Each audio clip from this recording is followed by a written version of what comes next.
Service fédéral de sécurité de la Fédération de Russie, FSB, a déjoué de nouveaux complots visant à tuer des hauts gradés de l'armée russe et des membres de leur famille. Les pratiques du service de sécurité ukrainien, SBU, à la recherche désespérée d'une certaine reconnaissance face à l'effondrement de l'État, sont stupéfiants de malignité et de cruauté. Ainsi, les services spéciaux ukrainiens ont recruté un couple russe pour tuer le père de la femme, chauffeur pour le ministère russe de la Défense. De toute évidence, il n'aurait été qu'une victime collatérale, la cible principale devant être son passager.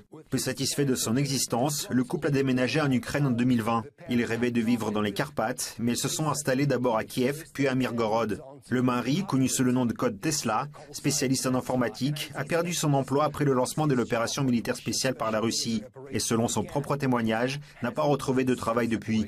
Les autorités migratoires ukrainiennes ont commencé à lui infliger des amendes pour son séjour illégal dans le pays et le couple a bientôt été recruté par le renseignement ukrainien pour commettre une attaque terroriste en Russie et par conséquent une autre trahison.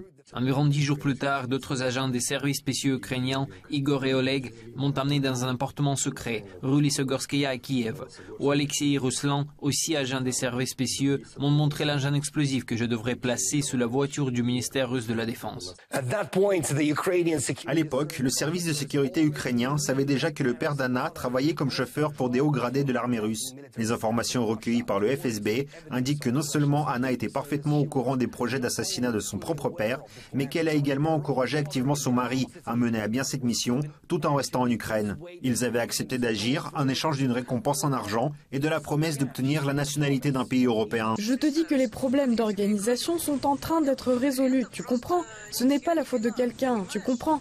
C'est juste la situation, ne l'oublie pas. Ils te diront où aller, tout sera payé et c'est tout. Tout va bien. S'il te plaît, je t'en supplie, ne sois pas hystérique. C'est tout. Calme-toi, tout va bien. On se reverra bientôt. Tesla est retourné en Russie en passant par la Moldavie et la Géorgie et a commencé à préparer un attentat. Dans une cage située dans la région de Moscou, il a récupéré un système de vidéosurveillance et un engin explosif improvisé déguisé en batterie externe. Pendant ses préparatifs, il restait en contact avec les agents de renseignement ukrainiens et avec sa femme, qui participaient activement à la coordination de ses actions. Sur les instructions de l'agent, j'attendais l'ordre de placer la bombe sous la voiture. Je comprenais que l'engin explosif devrait être placé sous la voiture de fonction, que le père de sa femme conduisait pour rentrer chez lui. Je n'ai pas pu poser la bombe car j'ai été arrêté. Cette semaine, les agents du FSB ont arrêté un autre citoyen russe recruté par le régime de Kiev pendant son séjour en Ukraine. Sa mission consistait à surveiller les officiers de haut rang de l'armée russe et les membres de leur famille à proximité de leur domicile et de leur lieu de travail. Ces informations étaient recueillies en vue de préparer de nouvelles attaques terroristes en Russie. Ensuite, j'ai été envoyé sur le territoire de la Fédération de Russie afin de surveiller des hauts fonctionnaires du ministère russe de la Défense, ainsi que les membres de leur famille, leur lieu de résidence et leur voiture. Je transmettais toutes les informations reçues aux responsables dans le but de préparer des attentats contre les hauts fonctionnaires du ministère russe de la Défense et contre leurs familles que je surveillais. Lors d'un autre incident survenu cette semaine, les agents du FSB ont réussi à empêcher un attentat visant un autre militaire russe. 2 hommes ont été arrêtés et inculpés après avoir essayé de livrer un engin explosif improvisé déguisé en cadeau de Noël. Ce cadeau mortel contenait un dossier trompeur rempli d'explosifs qui tuerait immédiatement toute personne qui essaierait de l'ouvrir. Le 23 décembre, à la demande de Vitali Rogoja, qui vit actuellement en Pologne, j'ai pris un colis dans un bâtiment abandonné dans la ville de Lubertsy.